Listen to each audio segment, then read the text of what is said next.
Patients are at the center of everything we do, so one of our key values is to serve. At Synovian, we're working every day to give a voice to patients, to help raise awareness of the conditions that we treat and reduce the misconceptions that surround them. Patients are the reason that we're here. The patients guide us, they motivate us, they're what brings us together, and they are what enables us to do what we do every single day. That's who we are. That is our objective as a company. Good evening. My name is Howard Zwirn. I'm the chairman of the board of directors with the Epilepsy Foundation of Greater Chicago. We would like to welcome you to the Epilepsy Foundation of Greater Chicago Heroes Night 2021 Gala. The Heroes Night Gala honors the memory of Dr. Richard N. Rovner, who was a pioneer in the epilepsy community. Dr. Rovner still holds the champion of our foundation and the leader in the epilepsy community. Heroes Night is our way of remembering Dr. Rovner's efforts, thanking those who support our mission and honoring the heroes among us. Your attendance at this event allows us to pursue our never-ending mission to improve the quality of life for people that are affected by seizures. I would like to take a moment and thank our sponsors, ASI, Greenwich, Biosciences Incorporated, LivaNova, SK Life Science, Synovian, UCB, and Wintrust. I was diagnosed with epilepsy when I was 28 years old.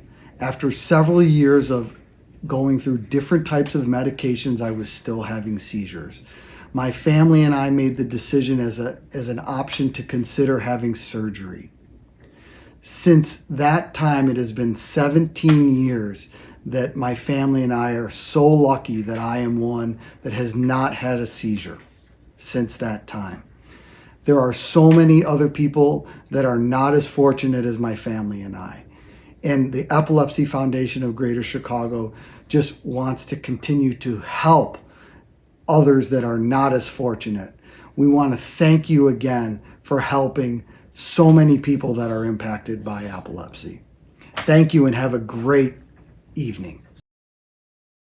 Hello everyone and welcome to the 2021 Heroes Gala, this time set in virtual form, like so many things that we have going on in this world for the last year. I'm meteorologist Demetrius Ivory from WGN-TV. Last year, my wife's Erin Ivory, we emceed the event and we really wish we could be there this year.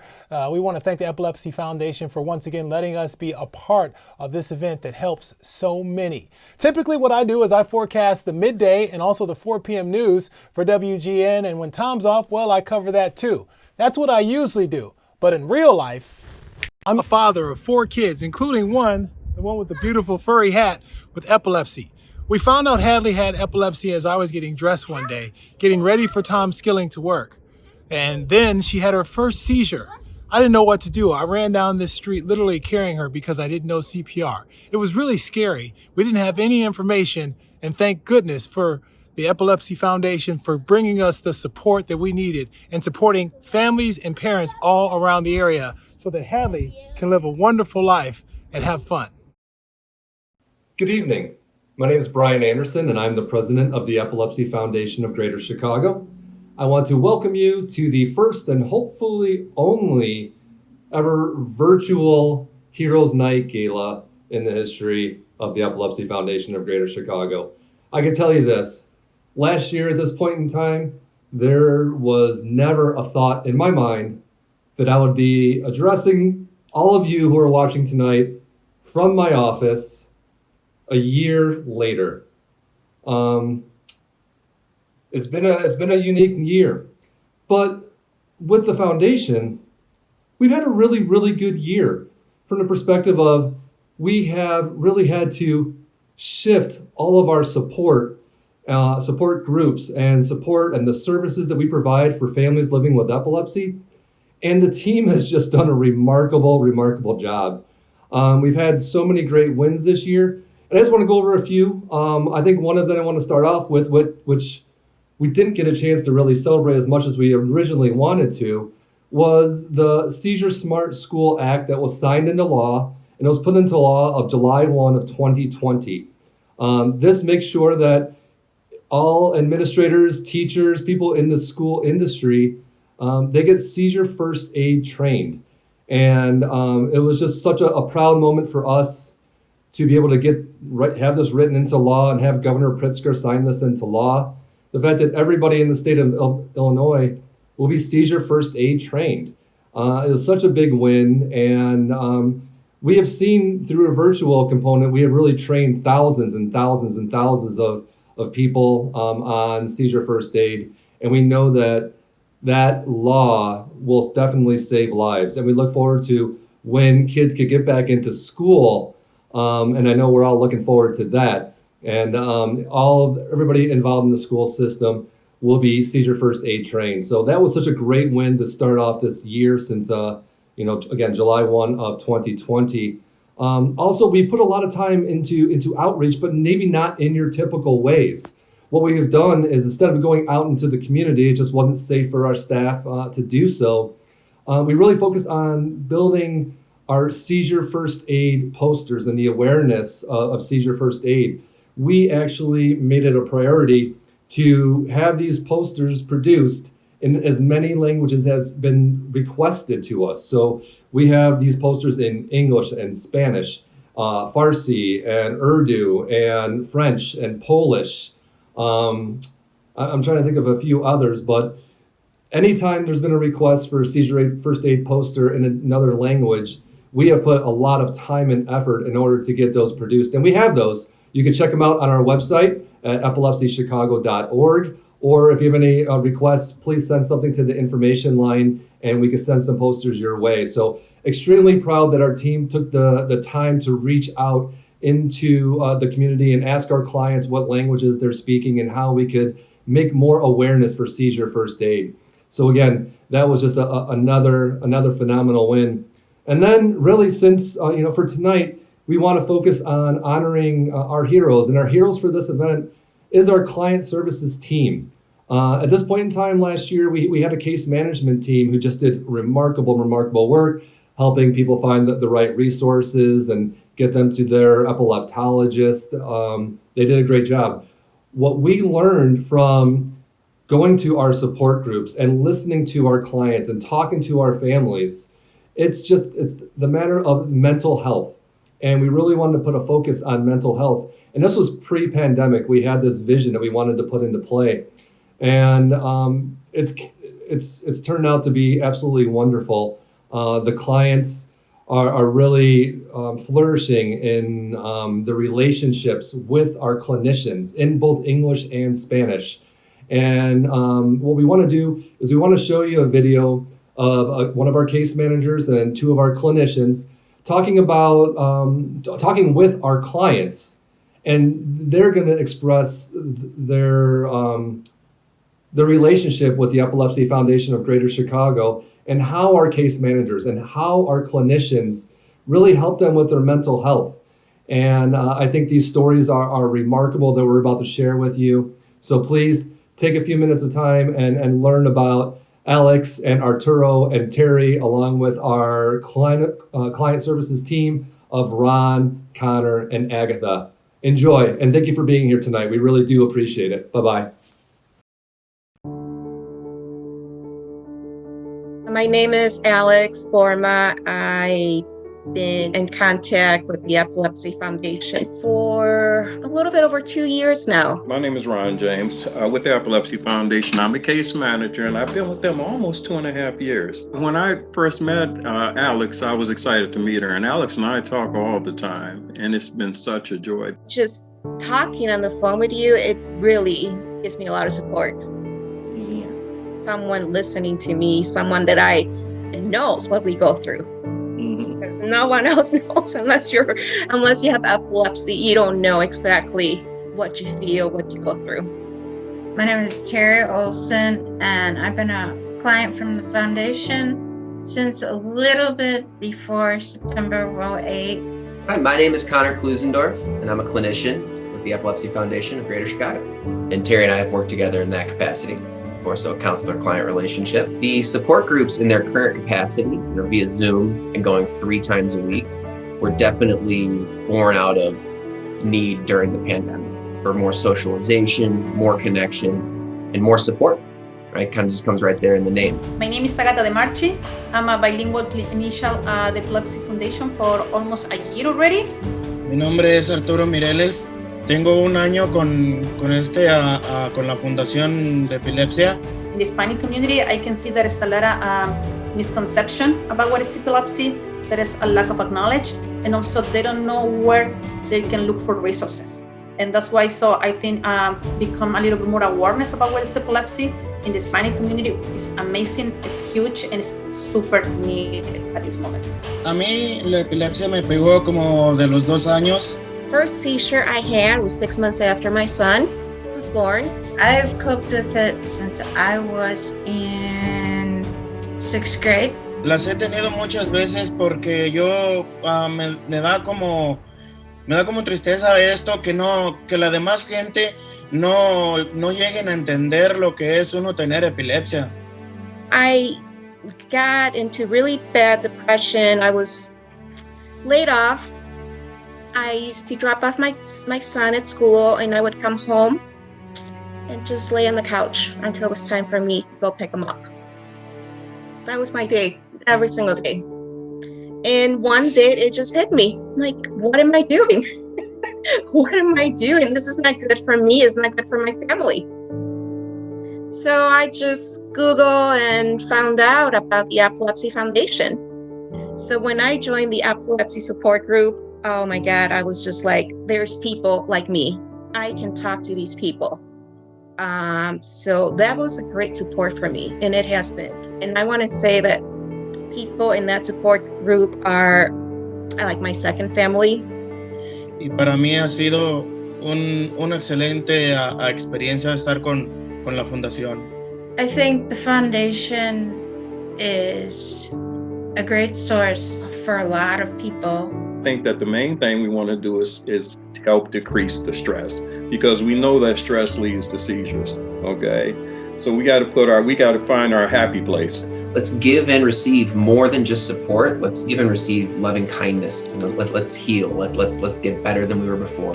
Kind of happiness is always our goal. Terri hears me say that probably ad nauseum, but if somebody is feeling down, we support them and getting them up basically to thinking positive and better about themselves. It's helped me in so many ways. I mean, I didn't have anyone. I don't know anyone with epilepsy. Para mí desde que yo comencé con esto, como vuelvo y lo digo, para mí ha sido algo bien bonito, que a mí nunca me gusta faltar. I've told the foundation I give them 100%. I really appreciate their help.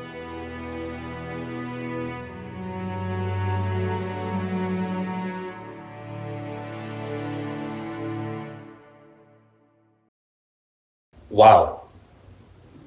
Those stories are absolutely unbelievable. And I want to thank Alex, Arturo, and Terri for sharing their stories. Sharing their stories is so very important for raising awareness for epilepsy, and I really appreciate their willingness to do so. I've also come to realize that Arturo was by far the best dressed for the 2021 Heroes Virtual Gala. So I decided to get a little bit more casual, put on my favorite epilepsy jacket, my favorite flannel epilepsy pants that I have on. You met some of our clients. You also met on video some of our client services team who we're honoring tonight. So special shout out to everybody on the client services team. Conor, Klusendorf, Agatha Demarchi, Ron James, Twana Brunson, Jose Valdez, Debbie Flater, and of course our fearless leader in the clinical department, Anastasia McCargo. So, without them and their vision and their hard work, we wouldn't have these stories. But we need more of these stories as well. I know when our staff, when we learn about these stories and we hear about them on a weekly basis, we tell stories about our clients and successes and It's the reason why we get up every day and we go to work. Or actually, we get up every day and we stay home, but we go to work. A little bit different during this time frame, but it's why we're here. It's also, why our board of directors here. So I want to thank Howard Zwirn and the entire board of directors. I want to thank Jason Wendt and all the members of the associate board. And I also want to thank Dr. Millichap and the members of our medical advisory council. We're all looking for the same stories. We're all looking for the same wins. And together, it takes all of us. It takes you. It takes everybody here at this gala this evening, whether it's advocacy or having a walk team, or we're all working together to get as many wins as possible.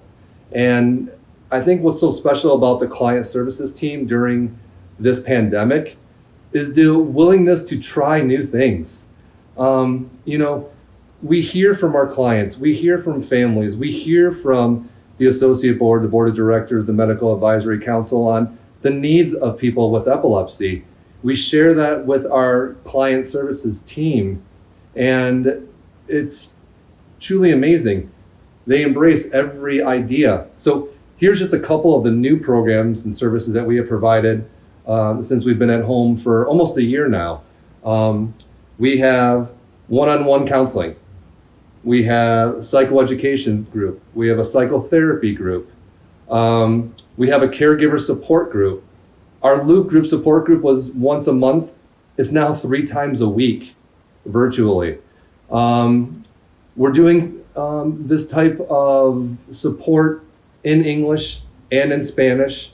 We actually have expanded even further and hiring a new Spanish case manager come this Monday. So we just keep on building, and all of these ideas are so very, they're important. We need to hear from you, and then we have the client services team that makes everything click. And I'm so proud of them.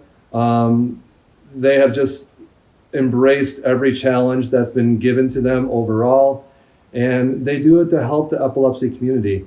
I can't think of a better group to honor tonight than the client services team. I know if we were all in a room together, we'd be giving a standing ovation. So at this time, we can't necessarily do that, but I'll give you guys a little golf clap and a big giant thank you for everything that you do for the foundation, for our clients, for our families, for everybody impacted by epilepsy. And again, a lot of these ideas come from you, and they come from people who say we're looking for this group or that group, or like a women's support group, and okay, let's do this in English and Spanish. And every challenge is out there. This group just does it extremely well. A year ago, we didn't even have a clinical department. So people like Agatha and Conor and Stacy were not here or just arrived, and we're just building this up. So it's hard to believe that a year ago we didn't have a client services department, and now we have 3 amazing stories that we just heard. We have so many programs, all done virtually right now, that support this community. So, it's been a challenging year. It's been a challenging year mentally. I think it's been a challenging year physically, emotionally, and financially as well. I get it. But what I ask of you is, if you can, and if it makes sense, and if you believe in our mission and want more stories like the ones that we had tonight with Alex and Arturo and Terri, I ask you to make a donation to the Epilepsy Foundation of Greater Chicago. It will go right back into building our client services team, supporting mental health. That's going to be a major focus of ours, and we're providing free mental health with a clinical therapist, and I think that's really, really special from the foundation, and we'll continue to grow in that realm. And also building relationships into all the communities that I was speaking about previously. No matter what language it is, we're going to do our best to serve each and every one of you. We know epilepsy doesn't discriminate. So again, if you can, we thank you for any donation. Every dollar helps. Also, there's some awesome auction items too. So If you'd like to go that route and support us that way, we'd love to have you do that. You could talk to a ESPN reporter. You could have an art class. You could have a Photoshop class. You can meet with a writer from the Stephen Colbert Show. A lot of really, really cool auction items to check out. Lots of signed memorabilia as well. So many ways to support the foundation. I want to thank Demetrius for hosting with us. Hopefully we can see him again in person next year with his lovely wife Erin. And again, thank you to our client services team. Thank you to each and every one of you who joined us tonight. Thank you to all of our boards that support the foundation. Thank you to our clients that really make us want to come into work every single day. And we really can't wait to see each and every one of you when it's safe to do so. Please do remember that the auction is open until 9 p.m. tonight. And the link is in the YouTube description. You'll be able to click on that and get to the auction sites. Signed memorabilia, once in a lifetime experiences with, like I said, ESPN reporter, a writer for Colbert, the producer of Nevermind, Nirvana's classic album. So go check it out. Thank you for all your support, and we look forward to seeing you sometime in the near future. Be safe. Have a great rest of your weekend. Bye-bye.